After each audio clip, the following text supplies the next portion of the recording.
Hello everyone, welcome to War Academy. మనం ఈరోజు వచ్చేసి directive principles of state policy part 2 చూస్తున్నామండి. రైట్, పార్ట్ 1 వచ్చేసి పార్ట్ 1 వీడియోలో మనం ఏమేమి కంప్లీట్ చేస్తామంటే ఇంట్రడక్షన్ అయిపోయింది. So features of directive principles and distinction between fundamental rights and directive principles, classification of directive principles, new directive principles అయిపోయినాయి. ఇంతవరకు మనం కంప్లీట్ చేస్తాం అన్నట్టు.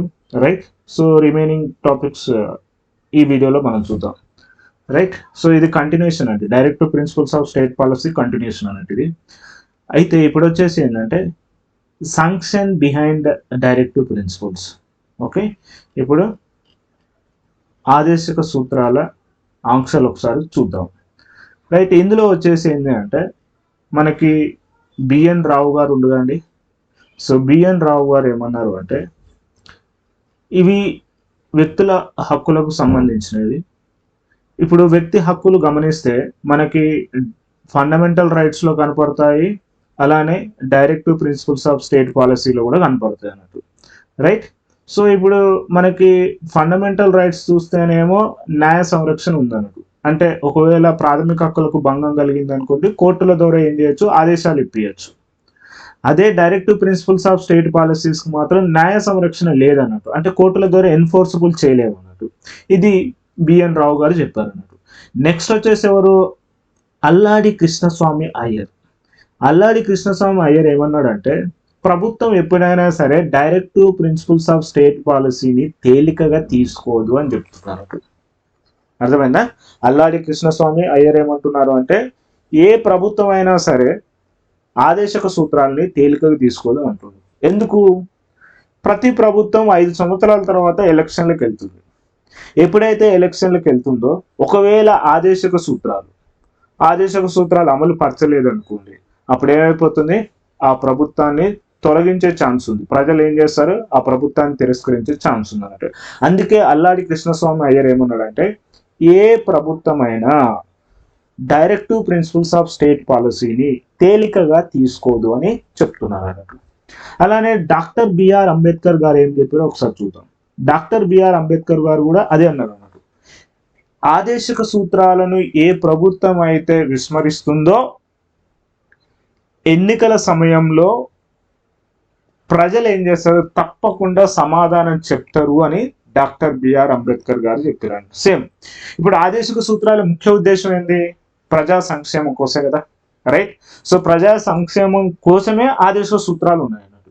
ఈ ఆదేశిక సూత్రాలను ప్రభుత్వం అమలు పరచలేదు అనుకోండి, అప్పుడు ఏమైతుంది, ఎలక్షన్లో చూపిస్తారు ప్రజలు ఏం చేస్తారు, ఖచ్చితంగా ప్రభుత్వాన్ని ఏం చేస్తారు, తొలగించే ఛాన్స్ ఉంది అన్నట్టు. ఓకే, కాబట్టి ఆదేశిక సూత్రాలని ప్రభుత్వాలు జనరల్గా ఏం చేస్తాయి, ఈజీగా తీసుకోవాలి. అయితే మీకు ఒక క్వశ్చన్ రావచ్చు, ఎందుకు directive principles of state policy means ఆదేశిక సూత్రాలకి న్యాయ సంరక్షణ ఎందుకు లేదు అంటే ముఖ్య ఉద్దేశం ఏంటంటే ఆదేశిక సూత్రాలని అమలు పరచాలంటే ఆర్థిక వనరులు కావాలండి. ఫస్ట్ థింగ్ ఆర్థిక వనరులు కావాలి. బట్ మన భారతదేశంలో అన్ని ఆదేశిక సూత్రాలను అమలు పరచాలంటే చాలా ఆర్థిక వనరులు కావాలి. కానీ మన దగ్గర వచ్చేసి ఆర్థిక వనరులు లేవు అన్నట్టు. తగినంత ఆర్థిక వనరులు లేకపోవడం వల్లనే డైరెక్టివ్ ప్రిన్సిపల్ ఆఫ్ స్టేట్ పాలసీని ఏం చేశారు అంటే న్యాయ సంరక్షణ లేకుండా చేశారు అన్నట్టు. రెండోది వచ్చేసి ఏంటంటే మన భారతదేశం ఇదేంది, రాజ్యాంగం మనం స్వాతంత్రం వచ్చిన తర్వాత రాజ్యాంగం రాసుకున్నాం కదా. అయితే భారతదేశం అప్పుడే నూతనంగా ఏర్పడ్డది. అండ్ అట్ సేమ్ టైం ఆర్థిక వనరులు కూడా ఆ సమయంలో లేవు. కాబట్టి ప్రభుత్వానికి ఏమైపోతాయి, ఈ సూత్రాలు అనేవి చాలా భారం అయిపోతుంది అన్నట్టు. అండ్ అట్ సేమ్ టైం ఈ ఆదేశిక సూత్రాలను సాధించాలన్నా కూడా సమయం కావాలి, ప్రణాళిక కావాలన్నట్టు. ఈ 2 కారణాల వల్ల ఆదేశిక సూత్రాలకి న్యాయ సంరక్షణ ఇవ్వలేదు. ఇది మీరు గుర్తుంచుకోవాల్సిన ఇంపార్టెంట్ పాయింట్స్ అన్నట్టు. నెక్స్ట్ వచ్చేసి ఏంటంటే ఆదేశిక సూత్రాల పైన ఏమేమి విమర్శలు ఉన్నాయో ఒకసారి చూద్దాం. Criticism of the directive principles of state policy చూద్దాం. ఫస్ట్ వన్ వచ్చేసి ఏంటంటే ప్రొఫెసర్ కేటీ షా ఏమన్నాడు అంటే ఆదేశిక సూత్రాలు ఎలాంటి అంటే పోస్ట్ డేటెడ్ చెక్ లాంటిది అని చెప్పిండు అన్నట్టు. రైట్, చెక్ ఇస్తారు బట్ ఆ పోస్ట్ డేటెడ్ చెక్ ఉంటుంది అన్నట్టు. ఓకే, సో కాబట్టి ప్రొఫెసర్ కేటీ షా ఏమన్నాడు అంటే ఈ ఆదేశ సూత్రాలు ఎలాంటివి అంటే పోస్ట్ డేటెడ్ చెక్ లాంటిది అని చెప్తుంది అన్నట్టు. నెక్స్ట్ నషీరుద్దీన్ షా ఏమన్నారు అంటే మనం తెలుసుకండి ప్రతి జనవరి 1వ తేదీన ఏం చేస్తాము, కొన్ని నూతన సంవత్సర తీర్మానాలు చేసుకొని ఆ తీర్మానాలు మళ్ళీ ఏం చేస్తాము, 2వ జనవరి 2 నుంచి మనం ఏం చేస్తాము, వాటిని అమలు కూడా చేయమన్నట్టు. అంటే సో మనం నూతన సంవత్సరాన్ని అది చేయాలి ఇది చేయాలి అనుకుంటాం, నెక్స్ట్ డే ఏమవుతుంది, మళ్ళీ రొటీనే అవుతుంది అన్నట్టు. సేమ్ అలానే నషీరుద్దీన్ షా ఏమంటున్నారు అంటే జనవరి 1 ఆదేశిక సూత్రాలు అనేవి జనవరి 1 తేదీన నూతన సంవత్సర తీర్మానాలు లాంటివి అండ్ ఆ తీర్మానాలను జనవరి 2వ తేదీలోనే అమలు చేయకుండా ఉంటారని చెప్తున్నాను. నెక్స్ట్ టీబీ కృష్ణమాచారి గారు ఏమంటున్నారు అంటే ఈ ఆదేశిక సూత్రాలు అనేవి ఏంటంటే చెత్త బుట్టకు పరిమితమే అవుతాయి అని చెప్తున్నాను. ఓకే, సో ఆదేశ సూత్రాలు వచ్చేసి ఏంటంటే ఇది ఒక చెత్తబుట్టకు పరిమితం అయ్యే ప్రజల భావోద్రేకాలు అని టీబీ కృష్ణమాచారి అన్నాడు అన్నట్టు. నెక్స్ట్ వచ్చేసి ఏంటి అంటే డాక్టర్ బిఆర్ అంబేద్కర్ గారు ఏమన్నారు అంటే ఈ ఆదేశిక సూత్రాలు వచ్చేసి ఏంటంటే ఆర్థిక ప్రజాస్వామ్యాన్ని, ఓకే, సో ఆర్థిక ప్రజాస్వామ్యాన్ని సాధించాలి అంటే ఈ ఆదేశ సూత్రాలు మంచి మార్గం అని డాక్టర్ బిఆర్ అంబేద్కర్ గారు అన్నారు అన్నట్టు. అలానే బిఎన్ రావు గారు ఏమన్నారు అంటే ఈ ఆదేశిక సూత్రాలు వచ్చేసి ఏంటంటే ఈ నైతిక ప్రవచనాలు లాంటివి అని చెప్పాడు అన్నట్టు. ఓకే, నైతిక ప్రవచనాలు లాంటివని బిఎన్ రావు గారు ఈ విమర్శలు చేశారు అన్నట్టు. ఇవి ఆదేశిక సూత్రాల పైన ఉన్న విమర్శలు అండి. నెక్స్ట్ ఇప్పుడు వచ్చేసి ఏంటి అంటే అసలు ఆదేశిక సూత్రాల ప్రాముఖ్యత ఏంటో ఒకసారి చూద్దామండి. ఆదేశిక సూత్రాల యొక్క ప్రాముఖ్యతను ఒకసారి గమనిస్తే మనకి న్యాయస్థానాలు ఉన్నాయి కానీ ఇప్పుడు వచ్చేసి ఏంటంటే సో లెజిస్లేచర్ ఏం చేస్తుంది, చట్టాలు చేస్తుంది అన్నట్టు. అయితే ఈ చట్టాలకి చట్టబద్ధత ఉందా లేదా అని పరిశీలించడానికి ఈ ఆదేశిక సూత్రాలు ఎంతో దోహదపడతాయి. ఎవరికి? న్యాయస్థానాలకి. First one. సెకండ్ వన్ వచ్చేసి ఏంటి అంటే ఇప్పుడు శాసన చర్యలు కొన్ని ఉంటాయి, అలానే కార్యనిర్వాహక చర్యలు కూడా ఉంటాయి అన్నట్టు. ఈ శాసన చర్యలకి అలానే కార్యనిర్వాహక చర్యలకు కూడా దిశా నిర్దేశం చేసేది ఏది అంటే directive principles of state policy. అలానే ఈ ఆదేశిక సూత్రాలు న్యాయస్థానాలకి ఏంది అంటే ఇది ఒక మార్గదర్శకంగా ఉంటాయి అన్నట్టు, అంటే ఒక గైడ్గా ఉంటాయి అన్నట్టు ఈ ఆదేశిక సూత్రాలు వచ్చేసి. రైట్, అలానే మనం ప్రవేశికలు గమనిస్తే మనకు ప్రవేశిక ఉంది కానీ ప్రవేశికలు వచ్చేసి ఏమో ఉన్నది, ఒకటి న్యాయం ఉంది, రెండోది వచ్చేసింది స్వేచ్ఛ ఉంది, మూడవది వచ్చేసి సమానత్వం, నాలుగవది వచ్చేసి ఏంటంటే సౌభ్రాతత్వం, సోదరభావం. అయితే ఈ ప్రవేశికలో ఉన్న ఈ 4 న్యాయము, స్వేచ్ఛ, సమానత్వము, సౌభ్రాతత్వము సాధించడానికి ఈ directive principles of state policy ఏం చేస్తుందంటే విస్తృతపరుస్తుంది అని చెప్పవచ్చు అన్నట్టు. రైట్, అలానే వచ్చేసి ఏంటంటే ఈవెన్ మనకి సో దేశీయ విధానాలు ఉంటాయి, అలానే విదేశాంగ విధానాలు కూడా ఉంటాయి అన్నట్టు. ఈ దేశీయ విధానాలకి విదేశాంగ విధానాలు కూడా స్థిరంగా ఉండాలి అంటే, స్టేబుల్గా ఉండాలంటే, కంటిన్యూటీగా ఉండాలి అంటే ఫారెన్ పాలసీకి ఈ ఆదేశిక సూత్రాలే మూలం అన్నట్టు. రైట్, అది మీకు తెలుసు కదండి, ఆర్టికల్ 51 తీసుకుంటారు. నెక్స్ట్ ఇంకొకటి వచ్చేసి ఏంటంటే మనకి ప్రాథమిక హక్కులు ఉన్నాయి కానీ ఈ ప్రాథమిక హక్కుల్లో వచ్చేసి సామాజిక హక్కులు కానీ రాజకీయ హక్కులు కానీ ఇలాంటి ఏదైతే ప్రాథమిక హక్కుల్లో శూన్యత ఉంటుందో ఆ శూన్యతని ఈ ఆదేశిక సూత్రాలు ఏం చేస్తాయంటే ఫుల్ఫిల్ చేస్తాయి అన్నట్టు. అవి ఏం చేస్తాయి, నింపుతాయని కూడా చెప్పొచ్చు అన్నట్టు. మరొక ఇంపార్టెంట్ విషయం వచ్చేసి ఏంటంటే ఈ ఆదేశిక సూత్రాలు అమలు చేయడం వల్ల రాజకీయ ప్రజాస్వామ్యంతో పాటు మనం ఆర్థిక ప్రజాస్వామ్యాన్ని కూడా సాధించవచ్చు అండి. డైరెక్టివ్ ప్రిన్సిపల్స్ ఆఫ్ స్టేట్ పాలసీని అమలు చేయడం వల్ల ఏమవుతుందంటే ఒకటి రాజకీయ ప్రజాస్వామ్యం వస్తుంది అన్నట్టు. ఓకే, పొలిటికల్ డెమోక్రసీని సాధించవచ్చు. దానితో పాటు ఆర్థిక ప్రజాస్వామ్యం కూడా వస్తుంది అన్నట్టు. రైట్, ఇది ఒకటండి. నెక్స్ట్ వచ్చేసి ఏంటంటే ఇప్పుడు మనకి ప్రతిపక్షం ఉంటుంది, రైట్, అలానే ప్రభుత్వం ఉంటుంది. అయితే ప్రభుత్వం కొన్ని కార్యకలాపాలు చేస్తుంటుంది అన్నట్టు. అయితే ఈ ప్రభుత్వం ఏదైతే కార్యకలాపాలు చేస్తుందో ప్రతిపక్షాలు ఏం చేస్తాయంటే వాటిని గమనిస్తాయి అన్నట్టు. గమనించి ఏం చేస్తాయంటే ఆదేశక సూత్రాలు ఏవైతే పొందుపరుచున్నారో అవి అమలు చెయ్యాలని ప్రతిపక్షాలు కూడా ఏం చేస్తాయంటే వాళ్ళని ప్రభుత్వం అడుగుతుంది అన్నట్టు. అంటే ప్రభుత్వ వ్యవహారాలని పర్యవేక్షించడానికి ప్రతిపక్షాలకి ఈ ఆదేశక సూత్రాలు ఎంతగానో ఉపయోగపడతాయి అన్నట్టు.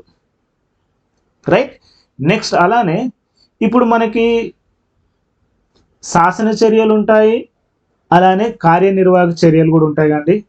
ఈ శాసన చర్యలకి కార్యనిర్వాహక చర్యలకి ఆదేశక సూత్రాలు ఎలా పనిచేస్తాయంటే ఒక మార్గదర్శిగా పనిచేస్తాయండి. ఓకే, ఒక గైడ్ లాగా పనిచేస్తున్నట్టు. అలానే ఒక తత్వవేత్త లాగా, ఒక ఫిలాసఫర్ లాగా కూడా పనిచేస్తున్నట్టు. ఒక మిత్రుని లాగా, ఒక ఫ్రెండ్ లాగా. Means directive principles of state policy వచ్చేసి శాసన చర్యలకి కార్యనిర్వాహక చర్యలకి ఒక మార్గదర్శిగా, ఒక తత్వవేత్తగా, ఒక మిత్రుని లాగా ఉంటాయి అన్నట్టు. రైట్, నెక్స్ట్ ఇంకొకటి వచ్చేసి ఏంటంటే ఈ ఆదేశక సూత్రాల ద్వారా ఈవెన్ ప్రజలు కూడా వచ్చేసి ఏం చేయొచ్చు అంటే ప్రభుత్వ పనితీరు ఎలా ఉందో కూడా పరీక్షించవచ్చు అన్నట్టు. రైట్, ఏంది ఆదేశక సూత్రాల ముఖ్య ఉద్దేశం ఏంది? ప్రజా సంక్షేమం చేయడమే ఆదేశక సూత్రాల ముఖ్య ఉద్దేశం అన్నట్టు. అయితే ప్రజలు కూడా ఏం చేయొచ్చు అంటే ఈ ఆదేశక సూత్రాలను ఉపయోగించి ప్రభుత్వ పనితీరు ఎలా ఉందో కూడా పరీక్షించవచ్చు అన్నట్టు. రైట్, సో ఇవి directive principles of state policy యొక్క ప్రాముఖ్యత అండి. రైట్, సో నెక్స్ట్ వచ్చేసి ఏంటంటే ఫండమెంటల్ రైట్స్కి అలానే డైరెక్టివ్ ప్రిన్సిపల్స్కి మధ్య ఉన్న కాన్ఫ్లిక్ట్ ఏందో ఒకసారి చూద్దాం. Right, so here what are the conflict between fundamental rights and directive principles of state policy.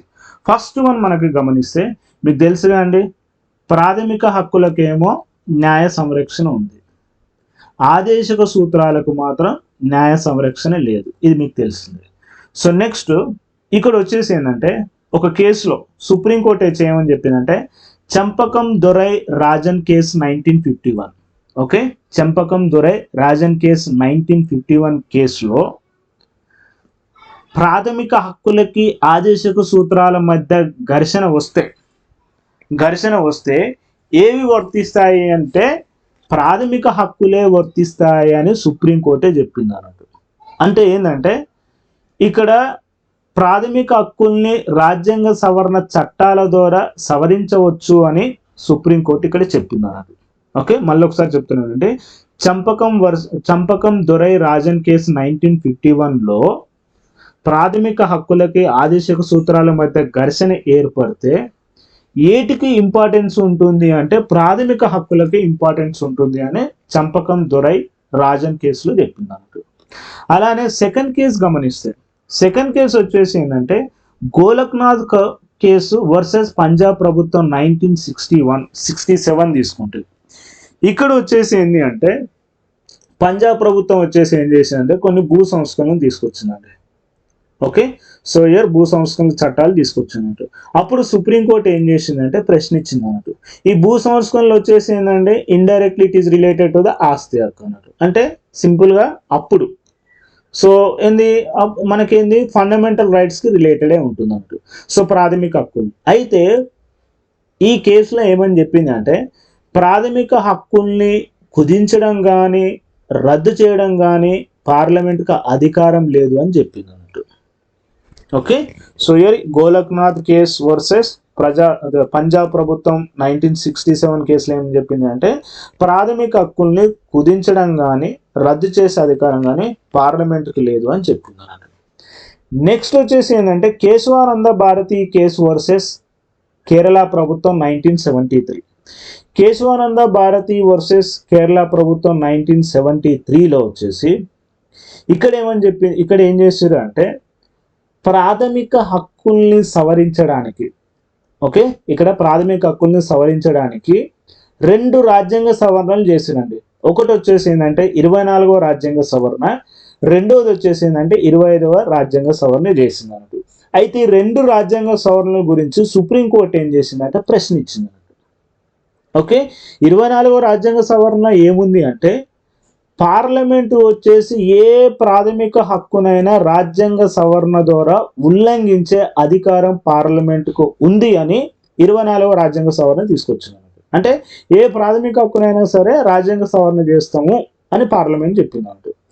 So రెండోది 25వ రాజ్యాంగ సవరణలో ఏం చెప్పింది అంటే ఆదేశక సూత్రాలలో ఆర్టికల్ 39B కానీ ఆర్టికల్ 39C కానీ అమలు చేస్తున్నప్పుడు, ఆర్టికల్ 39B ఏందండి, 39B వచ్చేసి ఏంటంటే ప్రజా సంక్షేమం కోసం భౌతిక వనరులు ఏం చేస్తారు అంటే సమానంగా పంపిణీ చేస్తాం. అంటే వెల్త్ ఒక దగ్గర కాన్సన్ట్రేట్ కాకుండా ఆ వెల్త్ను వచ్చేసి సంపదను ఏం చేస్తాం అంటే డిస్ట్రిబ్యూట్ చేస్తాం అన్నట్టు.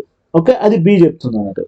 ఆర్టికల్ 39C ఏం చెప్తుంది అంటే సంపద కొద్ది మంది చేతిలోనే కేంద్రీకృతం కాకుండా చూడాల్సిన బాధ్యత ప్రభుత్వంపై ఉందన్నట్టు. అయితే ఆర్టికల్ 39B ఆర్టికల్ 39C అమలు చేస్తున్నప్పుడు ఆర్టికల్ 14కి